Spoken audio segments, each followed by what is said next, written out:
Good morning. It's Wednesday, July 17th. And, did you ever wonder why some people just automatically believe in God? They have no problem with it. Uh, they trust whatever the Bible says and they trust the other Christians. And then there's some people that the words just don't sink in. They hear the words, but they just can't believe them. They can't understand the Bible when they read it. It seems like it's another language. They just can't quite get it. And it's really now, first of all, I'm going to say it's not their fault. I'm not blaming anyone. But what happens is in my work what I've noticed is when people have not learned to trust, when they have been hurt badly as children, told wrong things, bad things about themselves, and they don't like themselves and they don't believe in themselves. And as they get older, they don't believe people and they continue to have the cycle of abuse and hurt and being a victim and all of that. It just continues. And so, why would they believe in something they can't see if they don't trust it? They don't trust anybody. And that's what's hard. That's what really is hard. And it's easy when people have been raised. They go to church as children. They were raised with love and caring. They come back to God in their own way, maybe, but they still come back to Him usually because they know how to trust somebody. They know how to trust love. But for some people, love is actually pain. Parents say, because I love you, I'm going to do this and I'm going to do this, and it's or even they don't say they love them. And so, there's a big gap.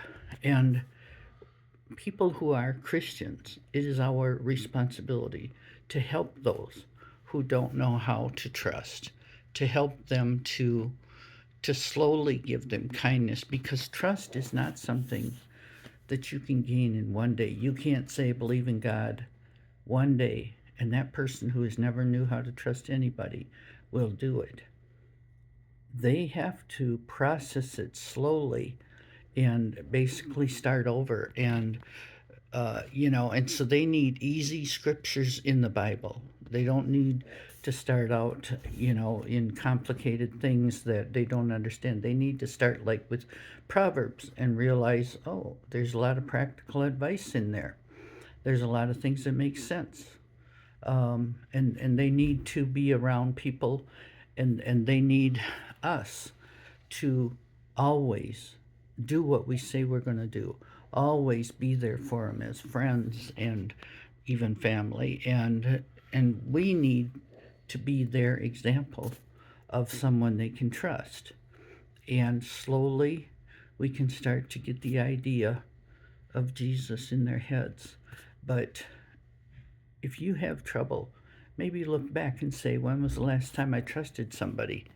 And was I hurt? Was my trust betrayed? Um, Especially with someone like parents and teachers, the big authority figures in our life. When they let us down, um, it's easier for us to not believe in anybody and anything. And so it's not their fault. It's not a judgment that we should put against them that they don't believe. Jesus himself said he'd rather we be hot or cold, but not lukewarm, meaning either we're very hot and passionate for him or we don't believe in him at all, because he can work with that. But it's the lukewarm people who are just like, yeah, I believe, but I'm not going to act like it today, or I'm not going to do my part to serve God. Um, it's those the lukewarm people. That's who Jesus really doesn't like, because the cold people are usually because they have been uh, had a hard upbringing, a hard childhood, a hard life, and so That's what it is, and that's our responsibility. We can't just say, "Oh, well, that person doesn't believe, I'm not gonna worry about them." No. We have to take a responsibility to show them an example. Not overdo it, but to show them who we are and that our life is under serving God always. And eventually they might start to see the rewards of believing in something they can't see, because really and truly we can see it if we have our eyes open.